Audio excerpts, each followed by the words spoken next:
Assalamualaikum teman-teman.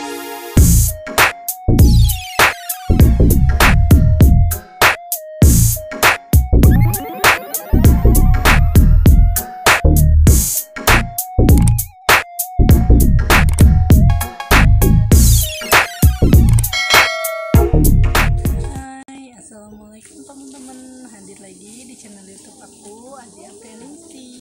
Nah teman-teman, di video aku kali ini aku bakal ngelanjutin video sebelumnya tentang cerita pengalaman aku hamil di luar kandungan.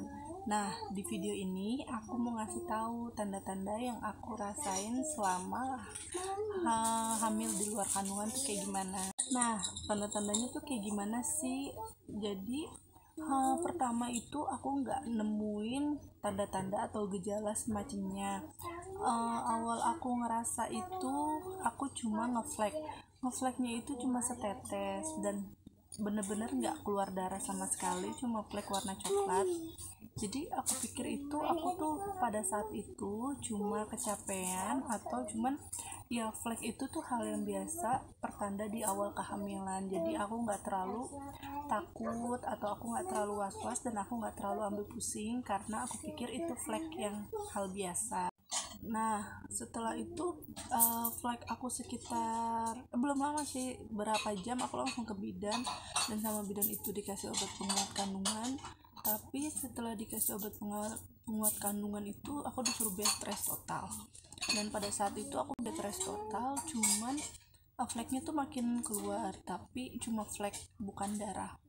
Fleknya itu lumayan banyak, lebih setingkat daripada setetes, cuman nggak terlalu banyak banget. Itu hari ke pertama aku flek, tapi kebanyakan yang aku searching, aku cari tahu kalau misalkan kehamilan di luar kandungan itu pasti keluar darah banyak, terus ngerasain sakit banget. Tapi posisinya waktu itu tuh aku pas awal ngeflek itu aku nggak ngerasain sakit, nggak keluar darah sama sekali.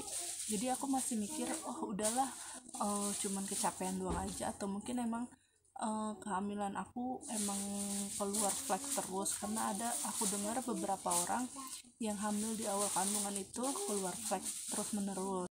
Nah sampai di hari ketiga itu aku keluar flek itu banyak banget.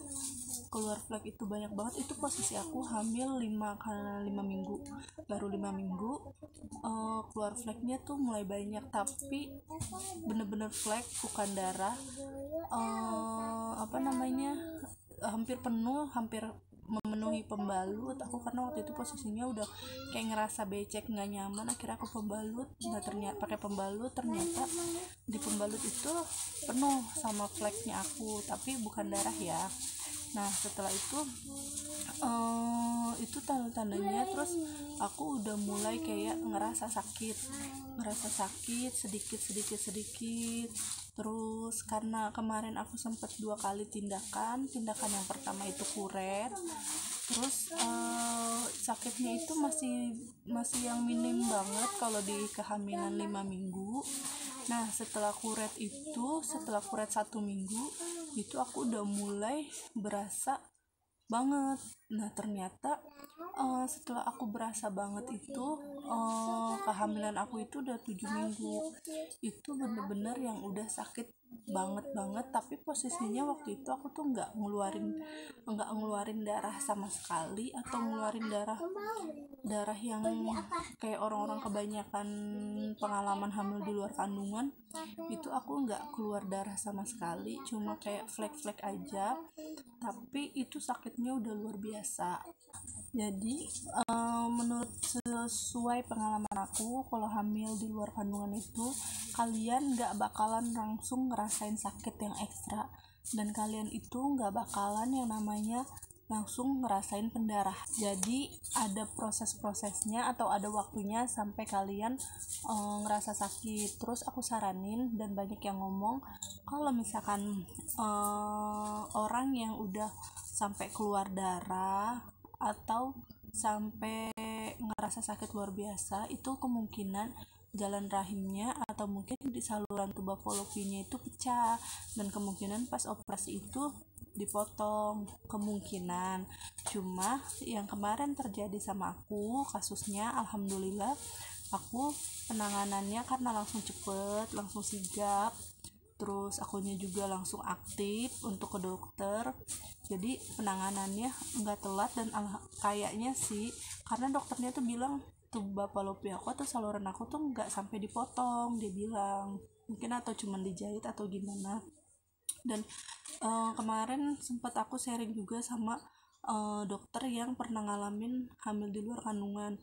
Jadi kalau misalkan kalian itu udah kayak ngerasa ada yang nggak ketahuan kalau kita tuh hamil di luar kandungan, mungkin ada yang sampai kehamilan 8 minggu, 10 minggu, itu nanti takutnya kalau kita nggak sadar, kita ngeflag doang, kita anggap hal biasa, itu bisa bisa nanti setelah kita ngerasain beberapa lama itu sampai kita langsung pingsan karena dengan tiba-tiba kita nggak sadar, kita ngerasain tahu-tahu darah kita banyak keluar, terus saluran tuba palopi kita udah pecah. Ini aku bukannya nakutin atau bukannya bikin kalian takut buat yang ngerasain tanda-tandanya kayak aku, tapi aku saranin tindakan yang kalian ambil itu pertama-tama kalau misalkan kalian ngeflag itu usahain kalian itu langsung USG. Dan kalaupun kalian USG terus kandungan kalian atau kehamilan kalian itu nggak kedeteksi sama USG perut, kalian kalau bisa langsung minta saran dari dokter untuk USG transvagina, karena kebanyakan kalau kita hamil di luar kandungan itu kalau cuman dengan USG biasa itu nggak bakalan ketahuan, jadi lebih ketahuan itu dengan USG transvagina. Itu dia tanda-tanda kehamilan di luar kandungan yang aku rasain. Mungkin setiap orang itu tanda-tandanya beda-beda, terus gejalanya tuh beda-beda lagi. Kalau misalkan mungkin untuk hitungan kehamilan yang lebih tua atau lebih lama itu mungkin tanda-tandanya juga beda, atau mungkin dia lebih sakit, terus mungkin keluar darah. Karena aku kehamilannya baru sekitar 7 minggu, jadi aku nggak sampai yang pingsan, nggak sampai yang keluar darah, cuman aku ngerasain sakit aja yang luar biasa di bagian panggul kiri aku. Kalau ada yang nanya ini kehamilan aku yang keberapa, ini kehamilan aku yang kedua. Ini itu anak aku yang pertama, dia lahirnya secara sesar, bukan normal. Semoga buat kalian atau buat aku pribadi yang ngerasain kehamilan di luar kandungan, kedepannya kita bisa hamil secara normal lagi. Ya semoga bisa hamil secara normal lagi ya, kita bantu saling doa. Terus buat kalian yang pernah ngerasain hamil di luar kandungan, bisa komen, share pengalaman kalian gimana tanda-tandanya hamil di luar kandungan, atau mungkin ada yang udah hamil lagi setelah hamil di luar kandungan, bisa komen ya di kolom komentar aku. Dan semoga video aku ini bermanfaat, apa yang aku rasain aku berbagi buat kalian, semoga bermanfaat dan bisa buat jadi pengalaman buat aku juga, dan bisa kalian ambil baiknya, yang buruknya dibuang.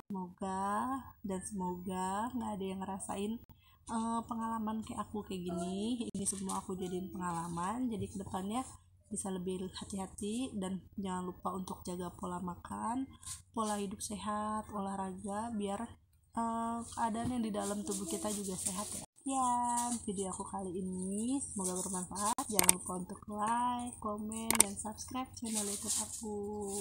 Bye, wassalamualaikum.